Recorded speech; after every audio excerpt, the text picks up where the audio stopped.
This podcast contains sensitive topics that may be triggering to some listeners. Listener discretion is advised. This podcast is about real people sharing their personal experiences and opinions. The storytelling presented here is about holding space for others to feel seen and heard without judgment. Personal truths do not reflect guilt unless proven in a court of law. Remember to use your discernment and treat others with kindness. None of us are perfect. We cannot judge and hate humanity into love and growth. Thank you. Greetings, all of you sweet honeybees out there in the hive. Welcome to Humans in Bloom, a podcast about the human experience by the Electric Honeypot Project.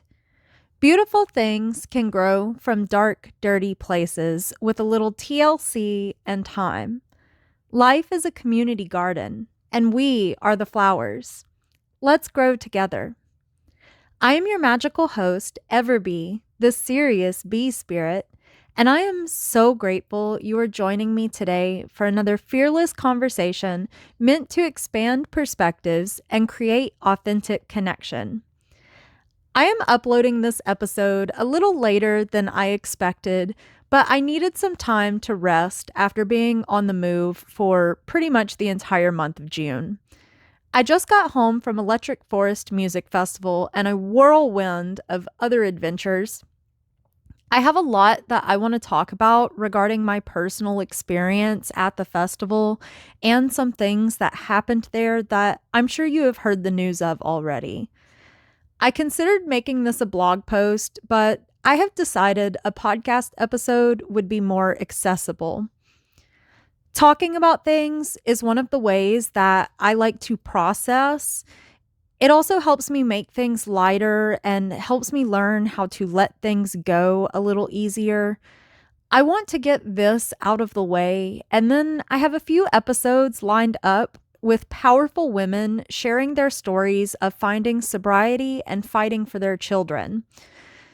Their stories of hope and recovery are stories I feel we all need to hear given the gravity of events that took place the final day of Electric Forest. I have some thoughts about the birth that took place within the porta potty Sunday, amongst other things. It's an absolutely terrible thing that took place, regardless of the details, which I want to remind everyone we do not fully have yet at the time of writing this or recording this. I value truth and accountability, but I personally do not agree with witch hunts, especially before facts are known. History shows us how dangerous lynch mobs can be. I'm the kind of person that looks at terrible things that happen from many angles. Maybe it has to do with my fascination of criminal psychology since I was a teenager. Or maybe it has to do with the horrible things I have been a victim of, including abuse, pedophilia, gang rape, suicide attempts, police assault, and the murder of my mother. Maybe it is because I am not a perfect person and have caused harm to myself and to others in my past due to unhealed trauma. Most likely, it's a combination of all of these things, as they are all puzzle pieces that make up who I am today. I am absolutely disgusted by what happened, as many people are, but I am also not one to jump on the hate wagon of wishing death and revenge on others, regardless of their choices. I used to be, and it has taken me a long time to evolve to a point of not taking on the energy of other people's demons, for lack of a better way to put it. I try to approach even the most grotesque parts of the human experience with curiosity. What could have led to something so horrific happening? What are the factors involved? What's the state of the mind of the mother? The experiences of her life leading up to that moment? The potential trauma that she has, and the potential substances influencing her behaviors and decisions? Having empathy for people that do horrible things is not about excusing or justifying the behavior. It is about maintaining my own humanity in the face of something so incredibly inhumane. It is easy to let the beast take over and justify the desire for hate and revenge, something I will share a very personal experience battling these feelings with at the end of this episode. It is not easy to keep your heart open to light when confronted with such great shadows. Wishing death upon the person responsible does not bring the baby back. It does not take away the potential suffering the baby experienced. I say potential because, again, at the time of writing and recording this, we do not have all of the facts to know if the baby was born alive or not. I feel it is important to have patience and understanding to respond from a place of wisdom and intellect rather than reacting solely from our emotions. I can speak from personal experience that reacting over responding often leads to more pain and more problems. Emotions are important, they are valid. However, it is important to learn when it is appropriate to lead by your emotions and when to lead by intellect and rationality. Using a horrific tragedy to justify pumping more hate and revenge into the world does not change anything that happened. Look at war for another example of this. It does not add anything positive to the world to create more suffering. From my eyes, it doesn't even honor the lost souls, as I am of the stance that our energy could be better placed into using the tragedies to do more to reduce human suffering on a larger scale, rather than hyperfixating on the suffering of individual cases. There are other mothers out there that are high risk that need help, love, and support. There are other children out there going through horrible things that need help, love, and support. There are people struggling with mental health and people struggling with substances. All of these people need our help, our love, and our support. But we're just so focused on the outrage. The smallest amount of prevention is more effective than the greatest amount of punishment. Focusing on punishment over prevention and solutions means that there continues to be victims. People will make comments about how a dead abuser doesn't abuse, but they still abuse someone before you label them as an abuser, and then you justify their death by them being an abuser. It's still this endless cycle of suffering. Don't we want to help people before they become an abuser or before they become a victim of abuse? Most abusers are victims themselves before they even turn into that. If you are upset about what happened, channel your anger into something positive for the world. Volunteer with organizations that work with women escaping domestic violence or organizations that help care for the hundreds of thousands of abused, neglected, and unwanted children caught within Child Protective Services.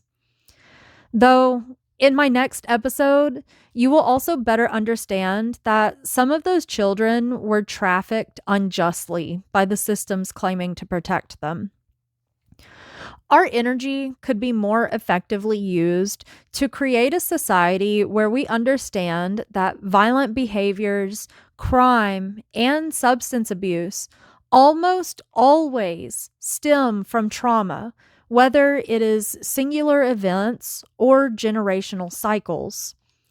We could grow our harm reduction within the music festival scene and begin putting more emphasis on mental health and the sobriety aspect of harm reduction. Ultimately, that would make the greatest impact upon the negative aspects of our community. This is honestly something I have wanted to make an impact with when it comes to my project, my vulnerability, and this podcast. I am a big advocate for learning how to be fully present with your emotions and your experiences to process them without needing to escape from them. As someone that has worked in these spaces and seen behind the scenes of what goes on, many of the horrible things that happen at music festivals are related to drug use. Drugs alter our perception and decision-making skills. None of us are our best selves when using, regardless of what substance it is. That is just the story that we tell ourselves to justify our use. I want to share a bit of what I experienced over the weekend regarding the normalization and enabling of drug use within our community and how I allowed it to influence my own behaviors and choices. I went into the festival with the intention of maintaining my sober state throughout the weekend. I went sober at Bonnaroo this year, minus caffeine, nicotine, and sugar, which we all tend to forget are also powerful psychoactive substances. But it was the first festival I didn't even participate in using LSD, psilocybin, or DMT since I began my sober journey in February of 2024. I had an artist band for Electric Forest, which comes with access to an open bar. On Thursday, I drank for the first time since November because I felt left out as the people around me drank. My ego likes to do this thing where I justify it by the drinks being free because drinks are so expensive at these events. I will tell myself it's okay to do it because it isn't a regular thing in my life. Once I have one, it moves on to, well, I've already drank today, so I might as well have another. Once you break your discipline and your boundaries, it is easy for the ego to start convincing you the disservice that you are doing to yourself is not a big deal. I had one cocktail and 1.5 wheat beers the entire day, which isn't much in comparison to my past or many people at the festival for that matter, but it was still one cocktail and 1.5 more beers than the standards that I set for myself going in. Security would not let us leave the artist village with drinks this year, so I was chugging the 2 beers I was double fisting. I didn't enjoy how my body was feeling and told myself this was my sign I wasn't supposed to be drinking at all. The next day was a new day where I once again set the intention to be mindful and sober. I got Red Bulls mixed with pineapple juice and mocktails over alcohol. I was doing good. I didn't drink the rest of the weekend. It wouldn't be the only time I let myself down, though. I set out to get lost in the Wonderworld maze Friday afternoon. I was at the witch seance. What question should we ask the spirits? The witches asked the crowd around the table. It was quiet for a moment before a man yelled out, "Are we going to get high as fuck tonight?" I felt the question trigger my intuition and had the thought, why does it always have to be about getting high? Is that really what we're here for? I thought to myself about how I didn't want to get high that night. I value being present in the experiences I have. Later on in the maze, I discovered the Trash Compactor Kids planet, where the crowd was asked to tell the robot what it is like to be human. I was about to answer, to feel emotions and experience love, when someone else answers, to do drugs and have lots of sex. It led to a funny experience of putting a mini Coca-Cola bottle into the computer and pressing its buttons to Benny Benassi's satisfaction until it climaxed. But still, I found myself questioning, why does it always have to come back to getting high or feeding our carnal desires? Other animals have sex. That is not something unique to humans. Other animals consume fermenting fruits and other psychoactive substances. That is not something unique to us. Something that is unique to humanity is the range and depth of thought and emotion that we are capable of. Our ability to love so deeply is one of the most beautiful and painful parts of experiencing being a human being. I believe this capacity is ultimately what it means to be human. Before going into the maze, I was gifted LSD. All day, I had been unsure about whether or not I should take it. A bit of wisdom for anyone that may be listening: if it's not a hell yes, it's a hell no. Those doubts are your intuition trying to warn you and protect you from things that aren't meant for you, that the ego is telling you are meant for you. I didn't listen to my highest self. I misinterpreted some synchronicities to fit the desires of my shadow self. I spent my entire night regretting my decisions and wishing I could just be fully present within the experiences I was having. I had set out to get lost in the maze that day, and it proved to be true with the way I lost who I want to be in the patterns of who I once was, influenced by the energy of others around me.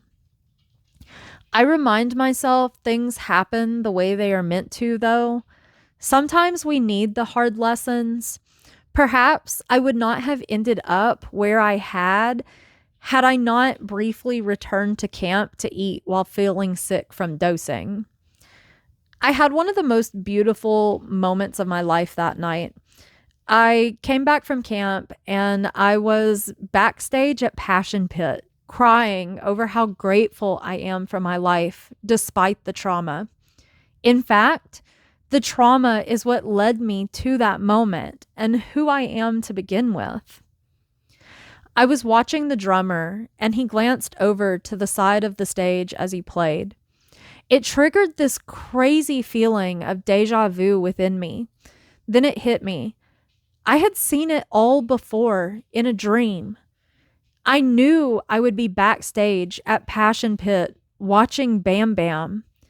I knew his nickname from my dream. The videos I took were a part of my dream. I was watching the divine blueprint of my life that my soul chose play out before my eyes. I have had premonitions my entire life. They have always been moments of alignment. I do not always recognize these dreams as premonitions until I am watching them play out, though. In fact, most of the time I don't realize that's what they are, which I honestly feel is for the best. I've seen multiple people arrested in connection to my mom's murder. I know that this is a premonition, but because I know that, I've been grasping really tightly to it and hoping that it'll finally play out.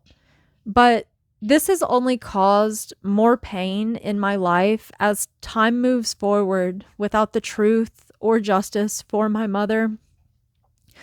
The craziest thing about my Passion Pit experience was that it all took place on a day that I had felt my mother's spirit all around me. I had strange synchronicities involving her all day. Before sunset, I found her luminary bag that staff made for her to honor her all weekend. I sat alone crying over her, wishing I weren't alone, when a stranger approached me about helping her with a craft. She gave me a keychain that said, "Embrace the noise and the silence. The last person she spoke to had made it, while I made another for the next person. It brought me back. We started talking, and she allowed me space to talk about my mom and what my family has done. It turns out this woman has worked in social work and deals with a lot of domestic violence and family trauma. The universe sent me the right people I needed, and I made friends that helped me with various things throughout the weekend, including feeding me hot meals as I couldn't afford food waiting for my paycheck. This is the beautiful part of festivals that I love. Experiences like these are what have helped shape me into who I am today. It is the community care I had never experienced in my life until I started going to festivals. It honestly saved my life. The wildest thing about everything that happened on Friday was the date, June 26th, 626. The number I associate with my mom because it was part of her phone number. I only later made the Lilo and Stitch connection. Ohana means family. Family means no one gets left behind. My mom and I got left behind by people that call themselves family. Her spirit lives through me, and I could never leave her behind without helping bring the truth to light. It is my hope, by focusing on loving myself and creating my dreams, that one day someone will listen. I pray someone will investigate the crimes my family has committed in relation to her murder. I know in my heart and soul there is more to her story than just domestic violence. The only power I have is my voice, which is why I started this podcast to begin with. I want to take back my power from those that silenced me for years. Once the beauty of Passion Pit ended, my night just kind of started falling apart. I found myself getting lost in the forest that I usually navigate with ease.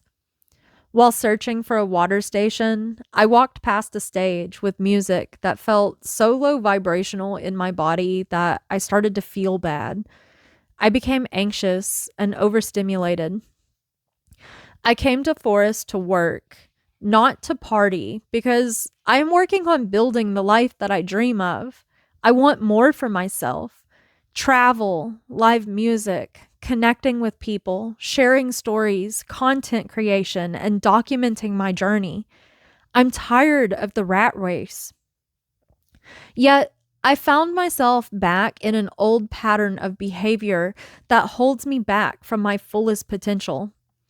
I experienced some weird things in the forest that night while watching other people on drugs, and had some moments myself where I struggled to communicate properly due to the drugs I was on.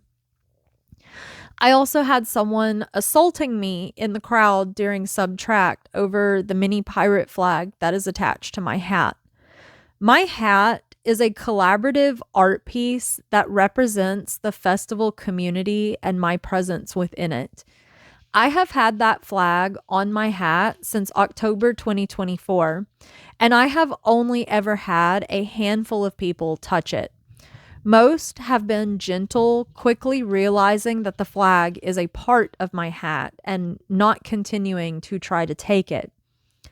During that set, though, someone violently jerked my head around multiple times, trying to rip the flag off of my hat over the pirate game.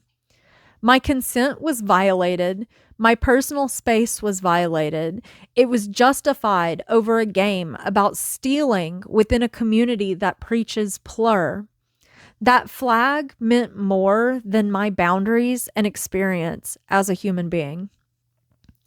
I was trying to enjoy a song I loved since I was a teenager, and instead I found myself panicking as someone hurt me in a crowd. The irony of it all, I had thought about going backstage not long before the song began playing so I could get backstage footage of an act I had dreamed of seeing for over a decade. I was so overstimulated and in my head from the LSD and the fact that I could barely move through the crowd that I didn't listen to myself. Had I been sober, I would have trusted my intuition enough to make it backstage and gotten to experience that song from a better perspective and around people that would have respected my boundaries.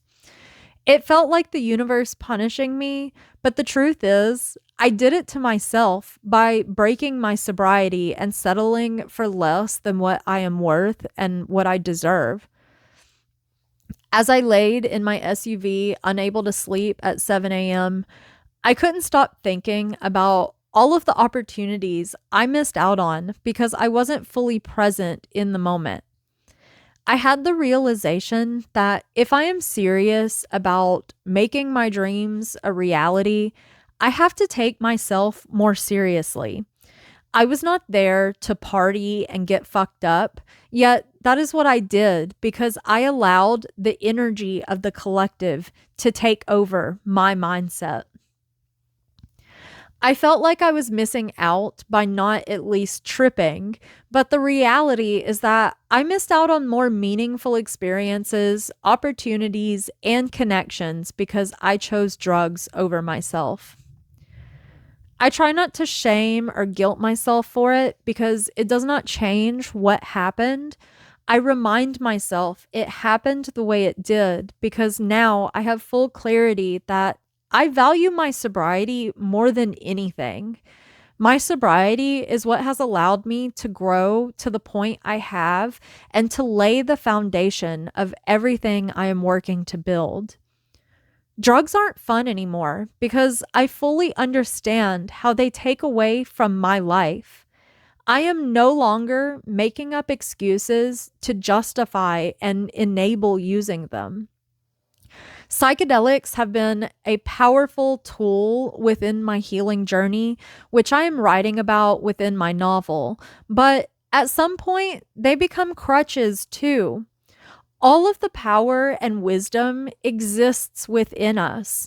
We do not need a substance to unlock our potential or to have fun. Those are just the stories we tell ourselves to justify the indulgence of our ego.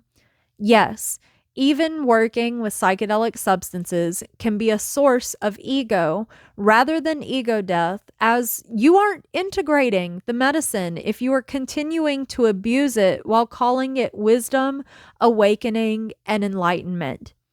These are powerful medicines that we are disrespecting. Let's go back to the darkness of these events. It has always been there, but it hasn't been as transparent as it has been for what happened at Electric Forest this year. Go work in harm reduction, medical, or security, and you will see just how ugly our community can be. I've seen overdoses. I've spoken with victims of sexual assaults. I've worked with people processing repressed trauma for the first time in their lives while on psychedelics. I've seen people intentionally hurting themselves and others during drug-induced psychotic breaks. There are very small teams that work long, hard hours to try to limit and reduce the amount of the stuff that goes on to keep the community safe and ensure people have fun. Most of it is not about covering it up or hiding it like the witch hunts online will have you believing, but trying to ensure patrons aren't coming to a place that is meant to be fun just to leave with deeper trauma. But it happens sometimes. Festivals are pop-up cities of tens of thousands of people. Statistically speaking, crime of all kinds is going to happen. When you factor in the drug use within our community, of course crime is going to happen. Like I stated earlier, drug use can lead to poor judgment, poor decision making, a lack of awareness, psychotic breaks, and so much more. Yes, bad things happen at festivals, and honestly, it does go underreported. What happened with the baby, the gang rape, and the suicide are absolutely horrible things that should not have happened. These are all things that happen in life and in large cities and places where drug use is rampant. Our community is not untouchable just because we talk about plur and view it through rose-colored glasses. Many of the people coming to music festivals are carrying trauma into the experience. Many are trying to escape. Some will have trauma amplified by the choices they make, and some people are trying to heal. Bad things are a part of life. We do not live in a utopia, no matter what community we find ourselves existing within, and to believe that we do is a dangerous line of thinking. That just isn't how the universe works. When bad things happen, it is so easy to attach ourselves to them, even when they do not directly involve us. It is easy to hyperfixate on the negative and diminish the positive. I have seen people talk about feeling guilty that they had a great time knowing what took place. Do they have that same energy for everything good in their lives while knowing children worldwide are being starved, assaulted, killed, blown up, etc. on a daily basis? Guilt and shame are not conducive to healing. Empathy is a blessing that is an important thing to have in the world, but it is also a curse when you do not know how to feel it without taking the suffering of others on as your own personal burden. I have seen people making the baby situation about them personally, which only takes away from who it is really about: the baby, the mother, and anyone else directly involved, such as the worker that found it. Two things can be true at once. Horrible things happened and wonderful things happened. People suffered and people had fun. Life is nothing but a bunch of polarizing experiences happening simultaneously. The existence of the darkness does not diminish the existence of the light, and vice versa. Both exist in this cosmic balance to drive our evolution on personal levels and as a collective. I am not speaking about my personal experiences and perspectives because I want to make it all about me. I am sharing because I feel the wisdom I have gained through experiencing horrible things could benefit others that struggle with the injustice and weight of the world sometimes. I feel like the thoughts that I'm having about my sobriety journey could potentially help or inspire someone else along theirs. I'm not sharing because it's all about me. I'm sharing because it's about us, and we all have things to teach and we all have things to learn. I have had to learn how to find gratitude for my mother's murder. I've had to learn how to find gratitude for my aunt and uncle stealing the inheritance. I've had to find gratitude for many other traumatic, horrible things in my life that weren't my fault and I had no control over, but they were all a part of my destiny.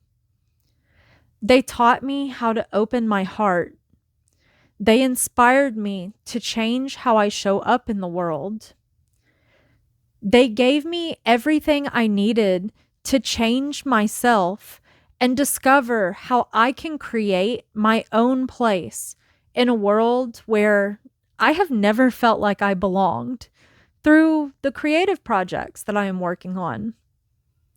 They gave me the strength and the courage, the fortitude to believe in myself, and to choose myself, to want more.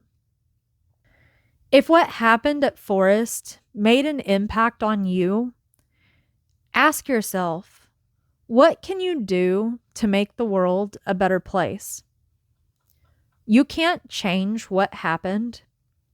You can't force others to change. You can't control the world around you. But you aren't powerless. You have all of the power within you to change how you show up in the world.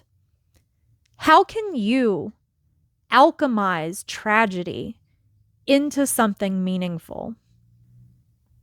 Seeds are planted in dark, dirty places before they grow into beautiful flowers or abundant crops to feed a community. Some of the most beautiful ideas, improvements, and works of art come from the deepest levels of human suffering. This is yin and yang in action. Are you contributing to turning toxins into nutrients like the sunflowers that clean up nuclear disasters? Or are you dumping more toxins into the soil with the way you react to the crisis? Deeper healing is about learning how to recognize that everything happens the way it is meant to, even when it hurts and doesn't seem to make any sense. It is about learning how to have empathy and humanity, even when the world challenges you. Misery loves company. Will you join it or rise above it? Healing is understanding that even those that do terrible things are also humans that are hurting. Healthy people don't need to do drugs to have fun. Healthy people do not have to rape for pleasure. Healthy people do not abandon babies in porta potties. Healthy people do not kill themselves. Healthy people do not wish death on other living beings. Healthy people do not judge entire communities by the actions of a few. Healthy people do not cling to the bad aspects of life to erase the good aspects of life. Our entire society is sick. I don't know if you could hear the thunder boom just then, but it is about to storm where I am, and the thunder just boomed. There is power within the storms when we learn how to harness the energy of the chaos to create the lightning. Our entire society is sick. It's chaos, right? And it does not change until we as individuals start making the decision to change ourselves. Become the lightning in the storm, that bright flash within the darkness. Compassion is more powerful than judgment. Love is more powerful than hate. Trust in the process is more powerful than fear. Music shows us we are more alike than we are different, as it connects us from all walks of life, different personalities, different experiences, cultures, nationalities, perspectives. It shows us that we are capable of coming together for something greater than ourselves. Don't forget what raving was built on. Peace for all. Love for ourselves, others, and our planet. Unity. Coming together as one despite our differences. Respect. Understanding we all have the right to life and to be who we are. I personally feel it is time to focus on a second R in plur. Responsibility. personal responsibility for how we choose to show up as individuals, which impacts how the collective shows up. You can't expect the world to be better if you are not willing to be better yourself. Has your anger and hate created a better world yet? Or are we spiraling further into it because we refuse to transform it? Earlier in this episode, I mentioned how I would share a moment of my own personal battles with the darkness and desire for revenge that exists within me. I don't think I've ever told anyone this before. When I first realized my uncle was involved in what happened to my mom, I thought about burning his house down with him inside it. I wanted him to suffer, and I wanted to watch him suffer. My mom had suffered. The women my uncle has abused have suffered. I was suffering. I still do suffer sometimes, even as I learn how to thrive in spite of it all. Had I acted on these thoughts, feelings, and desires, all it would have done was hurt me more and add more suffering to the world. I would have lived with guilt and shame for allowing myself to become that. My cousins would hurt over their dad, and they'd feel betrayed that it happened by my hands. I would have just passed along all the same feelings that I was carrying to other victims. It wouldn't have changed anything. I would have become the ugly person my uncle chose to be, carrying on the cycles of generational trauma. I would have given my family justification for the hate and judgment they already have towards me because I speak up about our family's dirty secrets. And everyone believes the godly family man mask my uncle wears to hide his narcissistic abuse. I realized that is not my energy. I do not have to take on the energy of others. I do not have to sacrifice myself to have empathy for the suffering that happens in this world.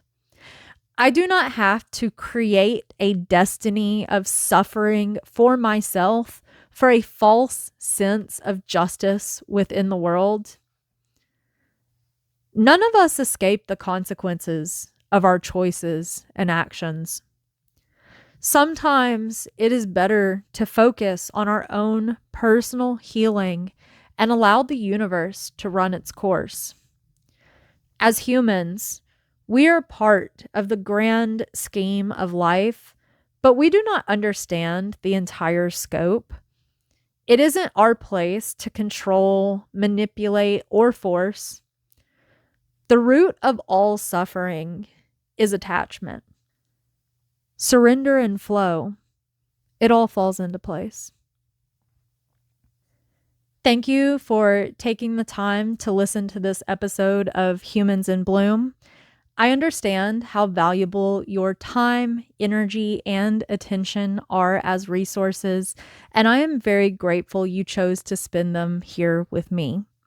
If you would like to help support the growth of my project, please be sure to like, comment, subscribe, follow, and share whatever options are available on whatever platform you are listening to this on. You may also donate to this project or tip me for my work via PayPal or Venmo at Electric Honeypot. To be a featured guest on the Humans in Bloom podcast, please visit my website, electrichoneypotproject.com, and submit a contact form at the bottom of the homepage or email me directly at BeeConnected@electrichoneypotproject.com. All of this will be linked in the description box. As always, I hope you have a wonderful rest of your day, night, week, month, year, and life. Remember to be curious, trust yourself, Most of all, stay sweet, honeybee. Sting when it counts. But a one-way ticket on a hero's journey, awakened on earth. Yes, I am back again, forging my path to ascension. My mind greater than any weapon.